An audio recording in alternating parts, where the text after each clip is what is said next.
Hi friends, தமிழ்நாட்டு அரசியலை இப்போதாங்க உச்சகட்ட பரபரப்பு போயிட்டு இருக்கு. செம இன்ட்ரெஸ்டிங்காக இருக்கு. அதில் தான் இன்னைக்கு தளபதி விஜய் அவர்கள் அவர் பங்குக்கு சும்மா அதிர விட்டு போயிட்டாரு. ஸோ அதை பற்றி நம்ம கொஞ்ச நேரத்துக்கு முன்னாடி ஒரு வீடியோ போட்டிருந்தோம். அதுலேயே நான் சொல்லியிருந்தேன் 234 தொகுதிக்கு கேண்டிடேட் அனௌன்ஸ் பண்ணிட்டாரு. இப்போ அங்கங்கே கொஞ்சம் பற்றிக்கிட்டு எரியும். கட்சியில் சொந்த டிவி கட்சியிலேருந்தே பார்த்தீங்கன்னா சில எதிர்ப்புகள்லாம் வரும் அப்படின்னு நம்ம சொல்லியிருந்தோம். அதில் சில எதிர்ப்புகள்லாம் வந்திருக்கு. அதை தாண்டி இன்னைக்கு முக்கியமாக வீடியோ போட காரணம் சில கொத்தடிமைகள் கதை இருக்கு விஜய்க்கு எதிராக. அவனுக்கு ஒரு பதிலடி கொடுக்கணும், போகிற போக்கில் ஒரு மிதி விடணும் அப்படின்னு தான் இந்த காணொலி. ஃபுல்லாக பார்த்துட்டு உங்களுடைய கருத்துக்களை கமெண்ட் பண்ணுங்க. ஃபர்ஸ்ட் வந்து எதிர்ப்புகள் சொல்ல போனால் முக்கியமாக எங்கேருந்து வரும், தூத்துக்குடி மாவட்டத்திலிருந்து வருங்கிறது நம்ம எல்லாருக்குமே தெரியும். நாமளே அதை பற்றி போன வீடியோலே பேசியாச்சு.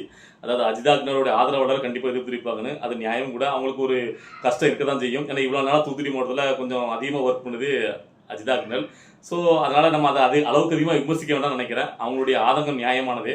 அதை வந்து பார்த்தீங்கன்னா இந்த எதிரிகள் ஃபுல்லாக அஜிதாக்னுடைய ஆதரவாளர் கொடிய கார்ல இருந்து பிச்சு போட்டது, ஸோ அவங்க தூக்கி எறிஞ்சது, இதெல்லாம் பார்த்தீங்கன்னா பயங்கரமாக வைரலாக பரப்பிட்டு நடக்கானுங்க. டேய், இதெல்லாம் எல்லா கட்சியிலும் இருக்கு சரியா? அதாவது இப்போ கூட பார்த்தீங்கன்னா திமுக எத்தனை வருஷ கட்சி, 75 பாரம்பரிய கட்சி. அங்கேயே பார்த்தீங்கன்னா டிஆர் பாலிட்டு சண்டை போடுறாங்க. எங்களுக்கு தாமரை தொகுதியில் இவருக்கு நீங்கள் பொறுப்பு கொடுக்கல, அப்படி கொடுக்கல, இப்படி கொடுக்கலன்னு. அதிமுக அதே மாதிரி பிஜேபி இதை மாதிரிலாம் எல்லா கட்சியும் நடக்கிறது. அதுவும் விஜய் கட்சி புதுசாக வர கட்சி, புரியுதா? அதனுடைய தலைமை வந்து பார்த்தீங்கன்னா அங்கே இருக்கிற சூழ்நிலை அவங்களுக்கு தான் புரியும். அதுக்கேற்ற மாதிரி ஒரு முடிவு எடுத்துருக்காங்க.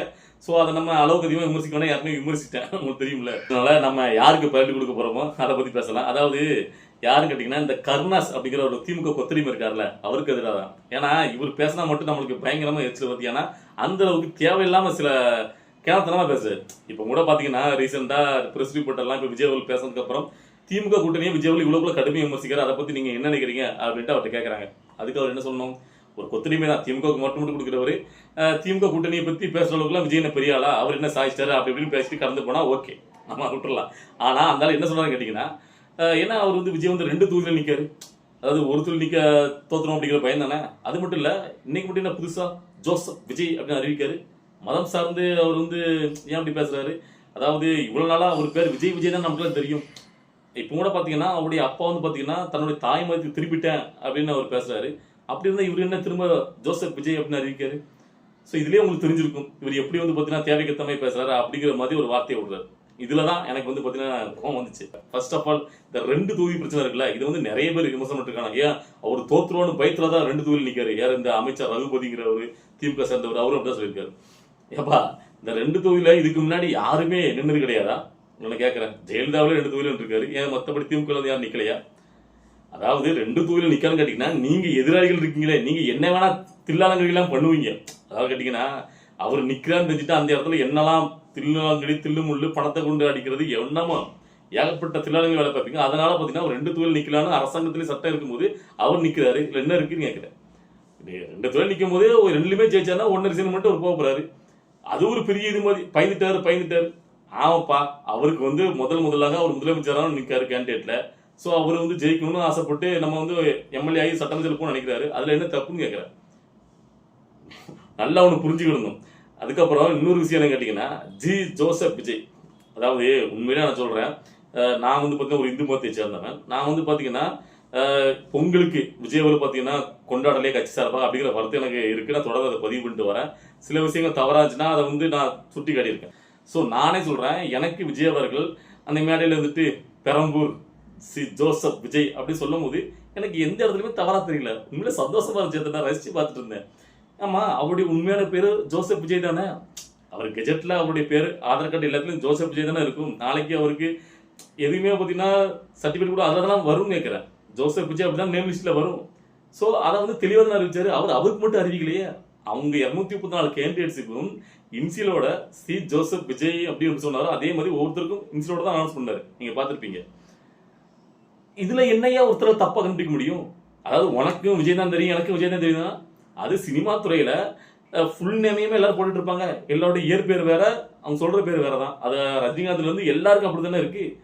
ஸோ அது வந்து ஒரு சொல்லாட நல்லா இருக்கும், அது விஜய் அப்படின்னா அழகா இருக்கும் அப்படி போடுவாங்க. ஆனா உண்மையிலே இந்த சர்டிபிகேட் எல்லாத்துலயும் இப்போ நாம உட்பட எல்லாருக்கும் இயற்பேர், அவர் என்ன பேரோ அதை தானே அப்படி சொல்லி போட்டிருக்காரு. அவர் ஒன்றும் தப்பா ஒன்றும் போடலையே. இதுல என்ன இருந்தாலும் குத்தம் கண்டுபிடிச்சிட்டாங்கல்ல கேட்கிறேன். விஜய் வந்து எதுலையுமே ஏதாவது குறை சொல்ல முடியாது, இதெல்லாம் தூக்கிட்டு வந்துடுறாங்க. இதை வந்து பாத்தீங்கன்னா வேற யாராவது சொன்னா பரவாயில்ல, இந்த ஆளே திமுக கூட்டணி தானே இருக்காரு. திமுக கூட்டணி பெரிய மதசார்பு தானே பேசுவாங்கல்ல. அப்புறம் என்ன இதுல வந்து இந்த இவ்வளவுக்குள்ள விமர்சனம் வைக்கும்.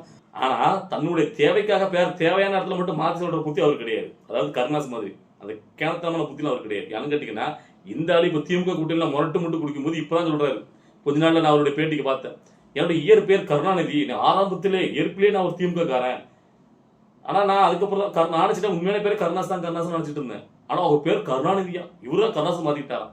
அதை எப்ப சொல்றாரு, நீங்க அவ்வளவு தைரியமான ஆளு, ஜெயலலிதா நீங்க சீட்டு வாங்கி திருவடையம் தூவி நின்னீங்கல்ல, அப்ப சொல்லிருக்கணும் நான் கருணாநிதி தான் என்னுடைய இயற்பெயர் அப்படின்ட்டு.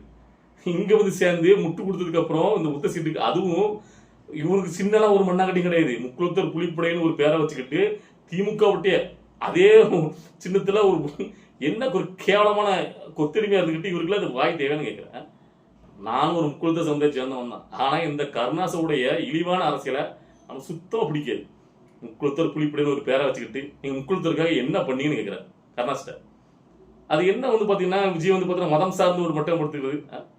இல்ல இவ்வளவுக்குள்ள முரட்டு முட்டு கொடுக்கக்கூடிய கருணாஸ் நான் கேட்கிறேன், நீங்க முட்டு கொடுக்குற திமுகவுடைய தலைவர் எல்லா மக்களுக்கும் பொதுவானவரா இருக்காருன்னா ஒரு இந்து பண்டிகைக்கு ஒரு வாழ்த்து கூட சொல்ல மாட்டாரு, அவ்வளவுக்குள்ள வக்கரமா இருப்பாரு. இவர் வந்து எல்லாருக்குமான பொதுவான ஆள் என்ன.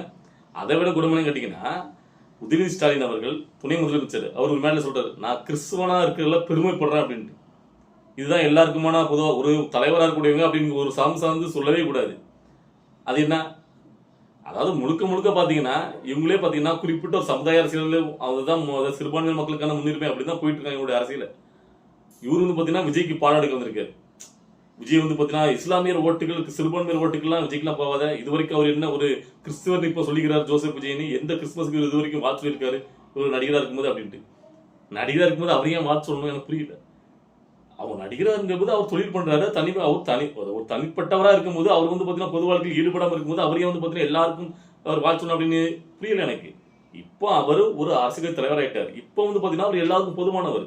புரியுது இல்ல, நீங்க தனிப்பட்டதுல நீங்க வந்து உங்களுக்கு பிடிச்ச மதத்தை நீங்க பின்பற்றிக்கலாம், யாருக்கு எதுவும் தெரிவிக்கணும் அவசியம் கிடையாது. ஒரு பொதுவான ஒரு தலைவர், உங்களுக்கு எல்லாம் நான் வந்து முதலமைச்சரா வரப்போறேன் அப்படின்னா அவங்க எல்லா மதத்தை எல்லா சமுதாய சார்ந்த மக்களுக்கான தலைவர். சோ அப்பதான் அவர் எல்லா மதத்துக்கு மக்களுக்கும் முன்னுரிமை கொடுக்கணும். புரியுதா? அந்த வகையில அவர் கட்சி ஆரம்பிச்ச ஒரு கிறிஸ்துமஸுக்கு வாழ்த்து சொல்ல இதுக்கு அப்படின்னா நீங்க கேட்கலாம். அது மரியாதை பண்ணிட்டு வந்திருக்காரு. என்னத்தை சொல்ல, ஏதாவது ஒண்ணு முட்டு கொடுக்கணும், முட்டு கொடுக்கணும். விஜய் விமர்சிச்சா நம்ம வந்து பெரிய ஆளு அப்படிங்கிற நினைப்புல வந்து பாத்தீங்கன்னா தேவையில்லாம கொத்தடிமையா தெரியுதுங்க. இதோட அடுத்தாப்புல ஒண்ணு போசுங்கிட்டு, இது எப்ப விஜய் வந்து ஏதாவது ஒண்ணு பண்ணா முதல் மாட்டம் பண்ணிட்டு ஒரு கமெண்ட் போட்டாங்கல்ல, அதே மாதிரி இப்பவும் பாத்தீங்கன்னா இதெல்லாம் பார்த்துட்டு ஒரு கமெண்ட் என்னன்னு கேட்டீங்கன்னா, அதாவது இதே மாதிரி 2008 சிரஞ்சீவி ஆந்திராவில் பார்த்தீங்கன்னா 2 இடங்களை போட்டிட்டு தோல்வி தொலைவினார், ஒன்றும் பண்ண முடியல. அது எதை ஏன் சொல்றேன்னு கேட்டீங்கன்னா அதுக்கு சொல்றேன் அப்படின்னு அக்களை பதிவு. அதாவது இவங்க முரட்டு முட்டு இந்த தடவை நம்மளுக்கு எம்எல்ஏ சீட்டு திமுக தந்துருவாங்க அப்படின்னு பயங்கர முட்டு கொண்டு கிடந்தாங்க. கடைசியில் நக்கிட்டு போற அளவுக்கு விட்டாங்க. ஸோ அந்த மன உடத்துல என்ன பண்ணு தெரியாம இப்போ விஜய்க்கு எதிராக வந்து கம்பு சுத்திக்கிட்டு எதுக்குன்னு கேட்கிறேன். அங்கேயே ஒரு பையனும் மதிக்கல. இது வந்து அடுத்தாப்புல எல்லாரும் நம்மளை கேவலப்பட்டு தான் தெரிஞ்சவங்க திரும்ப விட்டுவிட்டு, அதாவது நாங்க வந்து பாத்தீங்கன்னா பதவிக்காக ஓட்டுக்காக வந்து பாத்தீங்கன்னா கட்சியில் சேரல, நான் ஒரு திமிர் பிடிச்சா நான் ஒரு திமுக காரன். இந்த கொத்தடிமையா போறதுக்கு ஏன் இந்த குழப்பம்னு கேட்கிறேன். விஜயை பத்தி விமர்சிக்கிறது இதெல்லாம் தகுதி இருக்கா? அங்க சிரஞ்சீவினா சிரஞ்சீவி வேற மாதிரி அரசியல் பண்ணாரு. சிரஞ்சீவியும் விஜயும் ஒன்னா, தமிழ்நாடு ஆந்திரா ஒன்னா. சரி என்னத்தை சொல்ல, இந்த மாதிரி கொத்தடிமைகள் கதறதை பார்க்கும்போது நம்மளுக்கு சிரிப்பா தான் வருது. அப்படியே கதறியே சாவுங்க அப்படிங்கிற மாதிரி தான். அதான் முக்கியமான இன்னொரு கமெண்ட் நிறைய இடத்துல வச்சு நான் பார்த்திருந்தேன். அதாவது விஜய் வந்து பாத்தீங்கன்னா தான் சொந்த கட்சிக்காரர்களுக்கு நிறைய இடத்துல வாய்ப்பு கொடுக்கல, நிறைய பேருக்கு மாற்று கட்சியில இருந்து வந்தவங்கலாம் வாய்ப்பு கொடுத்துருக்காரு. ஸோ அந்த கட்சியில இருந்து வந்தவர் இந்த கட்சியில இருந்து வந்தவர் அப்படி ஒரு கமெண்ட் வைக்கிறாங்க. எல்லா கட்சியிலையும் பெரிய பெரிய கட்சியிலையும் மாற்று கட்சியிலும் வந்தா நீங்க வந்து பதவி கொடுக்காமலே வச்சிருக்கீங்க. திமுக அதிமுக எல்லா கட்சியிலும் நடந்துட்டு தான் இருக்கு. இவர் ஒண்ணு புதுசா ஒரு தப்பையும் பண்ணிடல. ஆக்சுவலா பிராக்டிகலா ஜெயிக்கணும் அப்படின்னு கேட்டீங்கன்னா அதுக்காக விஜய் கட்சியில் ரசிகர்களா மாவட்ட செயலர் இருக்கவங்க தான் அந்த கட்சியில ஃபுல்லா எல்லா தொகுதியும் பாத்தீங்கன்னா வேட்பாளராக அறிமுகப்படுத்தணும் அப்படின்னு நினைச்சா அது ரொம்ப ரொம்ப தவறு. பிராக்டிகலான அரசியல விஜய் பண்ணிட்டு இருக்காரு. ஆக்சுவலா ஒரு இடத்துல வாய்ப்பு இருக்கும்போது அங்க வந்து ஒரு நல்ல கேண்டிடேட் மாற்று கட்சியில வந்தாங்க அப்படின்னு கேட்டீங்கன்னா அவங்க கொடுக்கும் தப்பு கிடையாது. ஸோ அது வந்து அவர் கொடுக்கும்போது அந்த இடத்துல அவர் பரிச்சயமா இருப்பாரு. விஜயோட கண்ட்ரோல் விஜயோட தலைமையில தான் அவர் வராரு. ஸோ ஒரு தலைமை சரியா இருக்கும்போது அவங்க கீழே இருக்கிற வேட்பாளர் சரியா இருப்பாங்க அப்படிங்கிறத நம்ம எடுத்துக்கணும். ஸோ ஒட்டுமொத்தமா மாற்று கட்சியில இருந்து வந்தவங்களுக்கே வாய்ப்பு கொடுத்தாரு அப்படின்னா இதுல கேட்கலாம். அப்படி கிடையாது. விஜய் கூட நெருக்கமா இருந்தா அவரு கூட ஆரம்பத்துல இருந்து. ஸோ அதுலேயே எனக்கு ஒரு நெஞ்ச தொட்ட விஷயம் கேட்டீங்கன்னா, விஜய் அவருடைய கார் டிரைவராக 30 ஆண்டுகளாக பணிபுரிஞ்ச அவருடைய மகனுக்கு விருகம்பாக்கம் தொகுதியில வேட்பாளராக வாய்ப்பு கொடுத்துருக்காருங்க. எவ்வளவு பெரிய விஷயம் தன்னுடைய கார் டிரைவருடைய மகனுக்கு. ஸோ அவருடைய லைஃப் ஸ்டைலே மாறிடும்ல இனிமே. அதாவது எளிய குடும்பத்துல இருந்து நிறைய பேர் கொடுத்துருக்காருங்க. ஸோ அந்த வாய்ப்பு கொடுத்த உடனே அவர் வந்து பார்த்தீங்கன்னா கண் கலங்குறாரு அந்த வேட்பாளர், அது கார்த்தியோட மகன். ஸோ இவர் கண்ணை தொடச்சி விடுறாரு. உண்மையிலேயே அதெல்லாம் டச்சப் ஆச்சு. ஆனா இவங்க வந்து பார்த்தீங்கன்னா எல்லாத்தையும் விமர்சனம் பண்றாங்க. அதை கூட பேசாம விஜய் வீட்டில் ஒரு வேலைக்கு போயிருக்கலாம் போல, அதாவது பார்த்தீங்கன்னா ஒரு மேனேஜருக்கு வாய்ப்பு கொடுக்காரு, வேலைக்காரனுக்கு வாய்ப்பு கொடுக்காரு, என்ன அப்படின்ட்டு. டேய், முதல்ல உண்மையான ஒரு அரசியல் என்ன தெரியுமாடா? முதல்ல தான் வீட்டுல வேலை பாக்குறாங்களா, அந்த வேலை பாக்குறவங்கள்ட்ட இருந்து நீங்க வந்து பாத்தீங்கன்னா கொண்டு வரதான் ஒரு, அவங்கள தூக்கி விடுறதா ஒரு அரசியல். முதல்ல தான் வீட்டு கார் டிரைவர் குடும்பமும் ஏழைப்பட்ட குடும்பம் தான். தான் வீட்டு மேனேஜர், தாங்கிட்ட வேலை பார்க்குறவங்க குடும்பத்தை உயர்த்துறவங்க தான் மத்த எல்லாரையும் உயர்த்து நினைப்பான். தாங்கிட்ட இருக்கிறவங்க இவ்வளவு நாளா நம்மளுக்காக உழைக்கிறவங்களையே உயர்த்தாதவங்க எப்படிதான் மக்களை உயர்த்துவான்? அதை எவனும் தோண மாட்டேங்குது. ஒருத்தர் இப்ப போட்டிருக்கான், வெங்கட்ராமனுக்கு பொருளாளர் இருக்காருல்ல, அவருக்கு வந்து பாத்தீங்கன்னா போட்டிருக்குது யாரு, புல்சட்டமாற. இவருக்கு, அதாவது அம்பேத்கர் பெரியாரை வச்சுட்டு இவருக்கு வாய்ப்பு கொடுத்துருக்கா நக்கலா போட்டிருக்கான். ஏன் அம்பேத்கர் பெரியார்னு பேசினா, ஏன் வெங்கட்ராமன் அதாவது பிராமணர் ஒருத்தர் இருந்தா அவருக்கு வாய்ப்பு கொடுக்க கூடாதா? ஒரு சாதியை பத்தி பேசுறீங்க, சமூகம் பேசுறீங்க, ஏன் ஒன்று பட்டியலிருந்து சமூகத்தில இருந்து மட்டும்தான் எல்லாரும் வேட்பாளர் அறிமுகப்படுத்தணுமா? ஏன் மற்ற சமுதாயத்திலிருந்து வேட்பாளர் அறிமுகப்படுத்த கூடாதா? என்ன மாதிரியான ஒரு புத்தி பாருங்களேன். இதெல்லாம் கீழ்த்தரமான புத்தி. முதல்ல என்ன பொறுத்த வரைக்கும் எல்லா மதமும் சமம், எல்லா ஜாதியும் சமம் பாருங்க. ஜாதி வந்து நீங்க அங்க பார்க்காதீங்க. குறிப்பிட்ட சமுதாயத்துக்கான ஒரு நீதியை பெற்று தரும்போதுதான் நீதி. அதுதான் வந்து பாத்தீங்கன்னா மக்களுக்கான நீதி அப்படிங்கலாம் ரொம்ப தவறானது. என்னடா இது, அவர் எவ்வளவுக்குள்ள பெருந்தன்மையா தாங்கிட்ட இவ்வளவு வருடமாக, அதாவது நம்பிக்கையாக இருந்தவங்களுக்கு வாய்ப்பு கொடுக்குறாரு. அதை பார்க்கணும். எவ்வளவு பேர் அவரோட கிட்ட ஒரு சீட்டு வாங்க முடியாம இன்னைக்கு மாற்று கட்சியில போய் சேர்ந்துக்கிட்டு என்ன மாதிரி விமர்சனம் வச்சுட்டு இருக்காங்க பாத்தீங்கல்ல. விஜய் இன்னைக்கு ஒரு சீட்டு கொடுக்காரு அப்படின்னா அவன் ஏங்கிட்டு இருக்கான் கிடைக்காதா அப்படின்ட்டு. சோ அவர் எவ்வளவுக்குள்ள ஒவ்வொரு கேண்டிடேட்டையும் நியமிச்சிருக்காரு. அதுல வந்து சில விமர்சனங்கள் இருக்கலாம். ஆனா அது வந்து பாத்தீங்கன்னா இப்படி கொச்சத்தனமா ரொம்ப வந்து பாத்தீங்கன்னா கேவலமா விமர்சிக்கிறீங்கன்னா நீங்க எவ்வளவுக்குள்ள ஒரு தற்கொலையா இருப்பீங்க. ஒரு குடும்பம் தான் தமிழ்நாட்டை ஆளணும் கூடிய மெதப்பில் இருக்காங்களே. ஸோ அவங்களுக்கு சில பேர் கொத்தரிமையா இருக்காங்களே, அவங்களாம் விரட்டி அடிக்கணும்னா அதுக்கு ஒரு மாற்று சக்தியா ஒரு பெரிய ஒரு அரசியல் சக்தி வேணும். நீங்களாம் சொல்லுவீங்க சீமான் கட்சி இருக்க, நாம் தமிழ் கட்சின்னா, அதெல்லாம் ஜென்மத்துக்கு அதெல்லாம் வந்து செல்படுக்காதீங்க. வேணா பார்த்தே இருங்க.